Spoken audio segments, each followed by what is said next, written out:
Hello বন্ধুরা, তোমাদের সঙ্গে আমি একটা সুন্দর কথা শেয়ার করবো। সেই কথাগুলো মন দিয়ে শুনবে।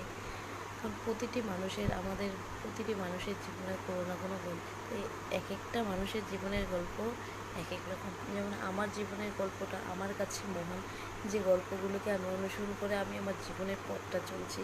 যে গল্পের মাঝে রয়েছে আমার এক সুন্দর মানুষ, সেই মানুষটা এখন আমার কাছে অতীত। সেই মানুষটাকে স্মরণ করলে বা মনে পড়লে চোখের জলগুলো একাই ঝরে পড়ে।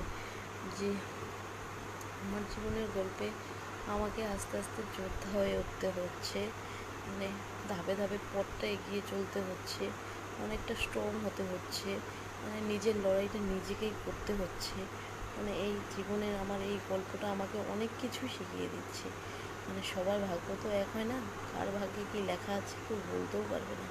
আমার জীবনের গল্পে আমি আস্তে আস্তে মা থেকে বাবা হয়ে উঠছি। মানে কি বলবো আর, মানে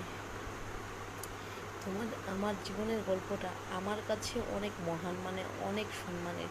কিন্তু অন্যের কাছে শেয়ার করলে সেটা একটা দুই লাইনের গল্প মাত্র।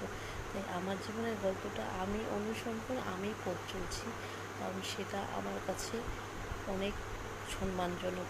মানে সেই গল্পটা আমার কাছে অনেক সম্মান, যাকে আমি অনুসরণ করে আমার পথটাকে আমি আস্তে আস্তে চলছি।